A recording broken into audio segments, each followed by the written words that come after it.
Historias de la economía.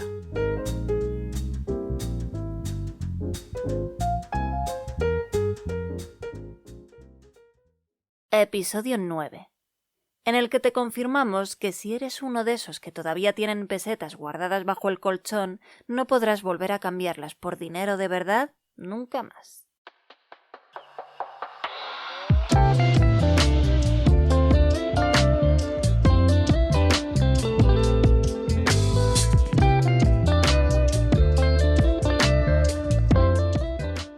Buenas, soy Javier Calvo y hoy tenemos un capítulo especial, un capítulo diferente para despedir a la peseta, que como si de una celebridad se tratase, nos dejó esta semana. Y ahora sí, la despedida es definitiva. Desde el 30 de junio ya no se puede cambiar por euros. Símbolo económico del país durante casi 130 años, con la llegada del euro quedó relegada a los rincones íntimos del amor de coleccionistas o nostálgicos. Pero como 130 años dan para mucho, vamos a rendir homenaje a la divisa que cambiábamos por cromos o por gominolas, recordando hitos y anécdotas de la moneda.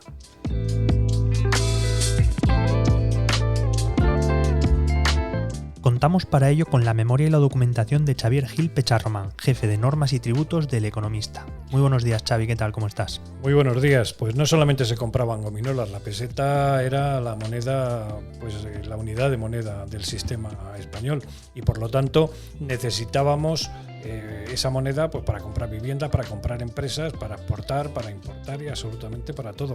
Fue la moneda de generaciones y generaciones desde el año 1868 hasta que unos días que nos hemos quedado sin ella, porque mucha gente parece que le dolía muchísimo el quedarse sin esas monedas que nos acompañaron durante toda la vida. Cuéntanos un poco cómo nace la peseta y por qué, en qué momento deciden apostar por esta moneda. Hay mucha gente que piensa que la moneda, como nació en la Revolución de la Gloriosa, que hizo que Isabel II se tuviera que marchar después de todas las guerras carlistas y los problemas económicos que había, la pérdida de las colonias, etcétera, etcétera, pues con la Gloriosa se impuso esta moneda y se dejaron de emitir las monedas que venían haciéndose hasta entonces, que eran pues el real, el peso, etcétera, etcétera, que eran monedas de oro y de plata, que van a seguir siendo de oro y de plata ahora, pero con otros valores y otra forma de medir la diferencia entre la peseta y las monedas que teníamos de los países con los que comerciábamos, sobre todo pues los alemanes y los italianos y los franceses, que eran los que teníamos más cerca. Entonces la peseta nace en la Gloriosa, pero sin embargo no es una moneda que se inventaran en ese momento, porque una moneda no te la inventas en 2 minutos. Hubo 2 cuestiones a tener en cuenta. Una, la primera, que querían cargarse todo lo que representaba la monarquía antigua, la monarquía hasta Isabel II. Y por otro lado, también teníamos que adaptarnos, y eso era decisivo, y por eso la moneda pues no se pudo inventar en las trincheras revolucionarias, sino que hubo que planificarla, porque fue el momento en que entró el sistema métrico decimal, que también se adaptó a muchos países europeos. Y entonces esta moneda vino pues a contarse ya de 10 en 10, porque lo único que nos ha quedado fuera del sistema métrico decimal, y yo creo que ya está empezando también a entrar, eran las docenas de huevos, que se siguieron contando de 12 en 12. Lo demás, todo se adaptó al sistema métrico decimal. ¿Fue muy complicada esa adaptación al sistema métrico? ¿Cuáles fueron aquellas primeras monedas? ¿Qué cantidades y qué precios y qué valores tenían? Las monedas, se medían al peso y desde la Edad Media.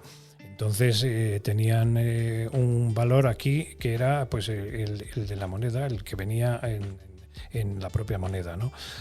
Entonces tenían un peso, como digo, que para transacciones importantes y demás había que medir, había que llevar el peso para saber lo que medía cada moneda, y bueno, había un delito desde la Edad Media que era el de rascar las monedas para quitarles oro o quitarles plata. Ya en estos momentos, pues las monedas llevan una serie de seguridades, de puntitos, de rayas, de letras, para evitar que se pudieran hacer esos rascados. Las monedas nacen en esta ocasión con la peseta, que bueno, la peseta proviene de una moneda que se hacía en Barcelona, que era la peseta, que era la piecita, y aquí tiene un valor, cuando se extiende a toda España, un valor de 5 pesetas, el famoso duro, que llegó pues hasta el final de la peseta, y que todo el mundo sabía que el duro eran 5 pesetas. El duro lo había de oro y lo había de plata, y eran pues la moneda fundamental, pero era una moneda muy alta de valoración. Las había también de peseta, de 2 pesetas, había céntimos de níquel en aquella época, y luego pues había hasta monedas de 100 pesetas, pues que eran como los billetes ahora de 5.000, ¿no? Eran billetes, porque eso, que la mayoría de la población no había oído ni los había visto en su vida. Hombre, ahora los puedes ver a través de las redes sociales. En aquella época, como no los vieras a través de algún dibujo en un periódico, pues era muy complicadito. Es una moneda muy relacionada con las monedas de otros países como la lira o el franco o el marco. ¿Cómo fue aquella relación? Pues la relación fue complicada porque cada uno hacía su propia política monetaria, cosa que ya nos hemos olvidado ahora porque tenemos al Banco Europeo, que es el que marca la política monetaria. En aquella época los países devaluaban o evaluaban su moneda dependiendo de la necesidad que tuvieran de liquidez. Digamos que hubo una época en la que en la Primera Guerra Mundial y en la Segunda Guerra Mundial, pues el marco y la lira se hundieron y la moneda española era una moneda muy fuerte, y eso pues ha llevado a que al hacer el cómputo de los 130 años pues se vea que la moneda española, a pesar de ser una piecita, decía el origen de la palabra peseta, pues era una moneda que resistió, muy bien resistida. Tuvimos un problema muy gordo en los años 40, en la posguerra, porque la economía española estaba hundida y se pasó muy mal, y luego tuvimos otro problema muy grave también en los años 70 con la crisis del petróleo del año 73, y que nos costó muchísimos años levantar la cabeza. Y bueno, pues la peseta, a pesar de ello, aguantó bien, y al final, analizando la valoración del origen de la peseta y el final, pues vemos que la peseta fue una moneda que resistió. De cuando surge la peseta también está la idea de crear un sistema monetario latino. ¿Cómo surgió aquello y por qué no llegó a suceder, a llevarse a buen puerto? Bueno, pues es lógico que en aquella época la economía española era una economía muy de andar por casa. Aquí lo que teníamos era la época en la que se estaban empezando a desarrollar los ferrocarriles, las industrias metálicas, etcétera, pero que las inversiones venían normalmente de fuera, y sobre todo venían de ingleses, de americanos, y nuestra relación era comercial, fundamentalmente con Francia y con Italia. Y nos encontrábamos con el problema de que nuestra economía pues estaba muy poco desarrollada, éramos un país eminentemente agrícola y ganadero. Entonces, el esfuerzo que habría que hacer para entrar en ese sistema monetario latino pues era muy grande, con unos costes enormes para la economía española, y se encontraron con ese problema de que no podíamos llegar. Lo que trataban de hacer era que todas las monedas tuvieran el mismo peso, de tal manera que tú pudieras negociar en Europa sin tener que llevar la balanza para pesar las distintas monedas.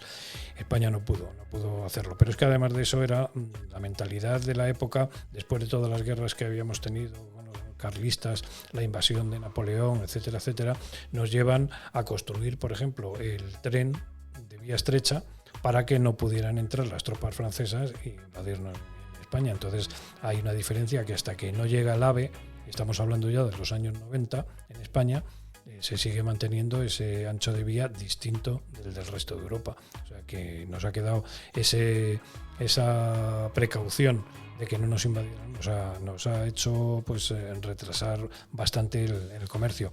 Pero como digo, la peseta al final pues tuvo una valoración muy importante. Otro momento importante para la moneda fue la guerra civil. ¿Cómo convivió la moneda con aquel momento tan turbulento y tan complicado? Pues lo tuvo bastante complicado. Lo que pasa es que como España estaba dividida, en aquella época, pues el bando nacional tenía el Banco de España, que emitía la moneda, emitía papel moneda, y bueno, pues aguantó bien el tirón. Sin embargo, las finanzas públicas pues se derrumbaron en el área republicana, y en muchísimos pueblos pues necesitaron crear sus propios billetes de peseta que imprimían y que eran, pues digamos que como vales, y muchísimos consejos municipales. También pues hubo en algunas comunidades autónomas que intentaron sacar, como por ejemplo Cataluña, que intentaron sacar su propia moneda para hacer algo un poco más serio, ¿no? Pero el día a día necesitaba ese dinero que el Estado no tenía, y que fue el origen de que nos quedásemos prácticamente sin oro y sin plata en las reservas, porque hubo que pagar las armas, hubo que pagar a los soldados, hubo que pagar a los funcionarios, y hubo que pagar a la ayuda de las tropas rusas con aquellos aviones Mosca, por ejemplo, que trajeron, y todo esto pues costó un dinero, y claro, eso había que pagarlo en oro y en plata. Mientras tanto, pues en los pueblos y en los demás sitios se hacía el día a día con esas monedas, que hemos visto que en algunos pueblos en los últimos años han llegado a hacer también para intentar sacar el día a día sin mayores costes, ¿no? Ahora que pensemos que tenemos una moneda muy estable, que tiene unos tipos de interés muy bajos. En aquella época pues la inflación estaba desbocada, y una vez que terminó la guerra, pues esos billetes los tuvieron que canjear por la parte republicana, y pues, muchos de ellos no los pudieron canjear. En Radio Nacional se daban los billetes, los números de los billetes que se iban a poder cambiar y demás, porque quien no escuchaba Radio Nacional pues obviamente no se enteraba de ello, y mucha gente pues se quedó sin poder canjear los billetes que tenía guardados al finalizar la guerra. Y luego pues llegó la posguerra, que fue muy dura. Luego llegan tiempos mejores. ¿Qué papel juega la moneda en el desarrollismo? Pues la moneda en el desarrollismo es muy importante. Es la época en la que van a venir los americanos, es la época en la que se crean las bases americanas en España, que bueno, pues se crean por los pantanos, los últimos pantanos, porque llevaban haciendo el régimen de Franco lleva haciendo pantanos desde los años 40, pero se impulsa pues el Plan Badajoz en tierras que estaban muy atrasadas económicamente, pero seguimos siendo un país agrícola, y comienza a llegar en esos momentos la industria, una industria incipiente. Es la época del 600, es la época de los pisos del Ministerio de la Vivienda, en que la gente pues podía ahorrar y podía comprar pisos. Digamos que en aquella época la relación entre los costes y los salarios pues se mantenía, ¿no? Y una vivienda la podías pagar en 5 años, cosa que en estos momentos es un imposible total y absoluto, ¿no? En eso hemos cambiado bastante. Es una de las monedas además que más veces se ha devaluado. Sí, porque era la política de aquella época. Como no teníamos industria, pues cuando había un encarecimiento y había que comprar materia fuera, recordemos por ejemplo en los años 40 la ayuda que mandó Argentina de carne y demás, porque aquí en España no había, mandaron trigo, y bueno, pues era una época muy difícil. Y luego hemos tenido pues en los años 70 devaluaciones constantes. Hubo una época de flotación en la cual pues se mantenía más o menos estable en los años 60, pero los últimos 15 años de la peseta fueron francamente dolorosos, y se perdió pues un nivel muy grande. Los tipos de interés estaban desmadrados. Yo recuerdo en los años 70 pues que por pagar un crédito normal pues te podía costar un 22%, cosa que en estos momentos pues es bastante complicado, ¿no? Claro, los salarios iban al mismo nivel, los salarios te podían crecer de un año para otro un 20%, y eso era una política pues muy difícil. Ahora que tenemos estabilidad, que la moneda vale pues lo que vale y que tiene unos tipos de interés estables, bueno, que han estado con tipos negativos y demás, pues no nos hacemos una idea de lo que era aquello. Aquello era una auténtica montaña rusa, pero no éramos solo los únicos, porque en Francia y sobre todo en Italia las liras se pagaban por miles. En Francia tuvieron que cambiar el franco en un determinado momento, lo tuvieron que cambiar y pasó a valer el franco 100 veces más, o sea, la devaluación fue salvaje. Y en Italia era la devaluación, yo creo que todos los meses durante los años 70. Entonces, bueno, pues era un sistema muy complicado. Luego ya pues se hizo una serpiente de valores y demás, y al final pues llegamos al euro, que demuestra pues que Europa unida pues tiene muchísima más estabilidad que cada uno luchando por su cuenta. Pero la llegada del euro fue también quizá el último gran salto de la inflación, que supuso para muchos al final muchos precios que se dispararon, o la gente tiene la sensación de que se han disparado los precios al pasar de la peseta al euro. El ejemplo más claro fue el de la caña de cerveza, que bueno, pues pasó más o menos de las 100 pesetas, pasó al euro. O sea, le subieron 65 pesetas de buenas a primeras. Entonces, claro, fue un subidón de 4 pares de narices. Y así ocurrió pues con casi todo. Se fue redondeando. Lo que no llegaba al euro, pues se fue redondeando. Y bueno, pues el subidón fue de 4 pares de narices. Y ahí fue donde empezamos a perder pues una parte de la economía familiar de los españoles, porque ahí no teníamos esa relación que decía yo antes de que subían los precios y al mismo tiempo subían los salarios, y bueno, pues era una escalada total y absoluta y continua. En esta ocasión subieron los precios, pero los salarios no subieron, y bueno, pues eso ya empezó a ser un poco costoso para los bolsillos españoles. Volviendo a las gominolas del principio y a más pequeña escasa, es otra cosa que pasaron de 3 céntimos que deberían costar a 5. Pero cualquier cosa, y bueno, el ir a comer a un menú, pues también se redondeó, pero claro, el problema de estas cosas más grandes es que los redondeos no eran ya de unos céntimos, eran redondeos de euros, y entonces, bueno, pues sí, la gente añora la peseta en buena parte por el esfuerzo que nos costó a los españoles el adaptarnos a esos nuevos precios. Si pensamos ahora que, como decía antes, que una casa la podías comprar en 5 años, en 10 años como mucho, y en estos momentos no lo puedes hacer, pues en algún momento nos dejamos algo por el camino.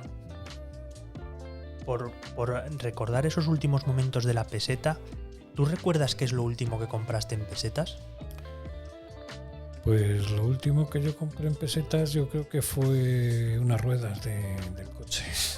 Unas ruedas del coche que en el año, pues yo creo que ya podías pagar en pesetas o podías pagar en euros en el año 2001, yo creo que fue en el 2000, finales del 2000. Que todavía sí, hubo unos meses ahí podías pagar ahí y tal, y entonces yo creo que eso fue lo último que compré, y obviamente lo compré porque me salía más barato pagarlo en pesetas que pagarlo en euros. ¿Recuerdas cuántas pesetas valía un euro? ¿Cuántas pesetas valía un euro? 166. Con varios céntimos. Lo que pasa es que como los céntimos se redondearon desde el comienzo, pues sí, eso. No lo recuerdo, creo que eran 83 céntimos, algo parecido. Pero vamos, eran 166, y pues justo de 100 pesetas te subieron la caña a 166, con lo cual pues fue un hachazo, sobre todo para los que nos gustaba el vernos con los amigos después de trabajar y tomar la cervecita, ¿no? Que tomarte 2, pues pasaste a tomarte 1. No sé si hay algo más que quieras destacar, que quieras tratar de todo esto, algún recuerdo que tengas que te gustaría recordar con nosotros de la peseta. Bueno, pues la peseta, que fue la que nos acompañó, yo recuerdo cuando era muy pequeño, el que te daban pues una paga de una peseta, y con eso te ibas al puesto de pipas a comprar y demás. Y claro, ahora tú ves el nivel de los chicos y demás y ves que esto ha subido, pero muchísimo, ¿no? Tenemos un nivel de vida mucho más elevado. En aquella época pues tenías una bombilla en casa. Ahora en casa, con la crisis de la luz y todo esto, pues tienes una bombilla, tienes no sé cuántos ordenadores, tienes absolutamente de todo. Tienes nevera. En los años 60, 70, pues la nevera era de hielo y tenías que hacer cola para que te partieran un cacho de barra de hielo para poderlo meter en la nevera. Entonces, bueno, pues la economía ha cambiado tanto, que todos, yo creo que los que vivimos durante muchos años con la peseta, pues nos acordamos de la peseta porque nuestra vida era bastante más fácil, menos cómoda, bastante menos cómoda que en la actualidad, pero bastante más simple y más sencilla que en la actualidad. Muchas gracias, Xavi, por habernos acompañado para despedir a la peseta y por compartir tus conocimientos tan amplios sobre la divisa que nos acompañó durante tanto tiempo. Y decir una cosa a todos nuestros oyentes, y es que dicen que cualquier tiempo pasado fue mejor, pero lo que tenemos que hacer en España y en esta situación que tenemos ahora es comernos el mundo, que lo tenemos por delante, y las nuevas generaciones tienen que luchar con muchas ganas. La peseta se nos queda ya en el recuerdo. Hemos tenido 19 años para cambiar las pesetas que teníamos por casa por euros. Hemos vivido, como recordaba Xavi, diferentes fases. Una primera fase inicial en la que convivieron las dos monedas durante unos meses. Una siguiente fase en la que podías cambiar las monedas en tu sucursal bancaria debajo de casa, que ahora ya ni siquiera tenemos sucursal bancaria debajo de casa prácticamente. Mes a mes nos recordaba el Banco de España el dinero que seguía disponible en pesetas en España, que desde hace tiempo ya está en unos más de 1.500 millones de euros en equivalente. Era tanto dinero que se llegó a prolongar el plazo durante medio año porque estaba previsto que finalizase el pasado 31 de diciembre. Pero qué mejor final para la moneda española que algo tan español como esperar al último día, a la última hora, para cambiar esas pesetas por euros. Qué mejor final que tener a esa gente que llegó a última hora fuera de plazo, que tuvo que ponerse a improvisar sobre la marcha un mercadillo de cambio con la gente que estaba antes en la cola para poder cambiar sus monedas. El último día. Ahora sí, adiós, peseta.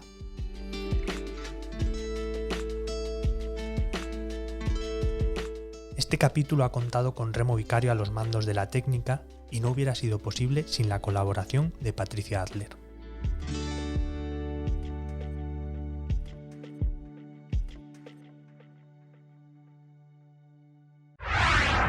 El Economista Podcast.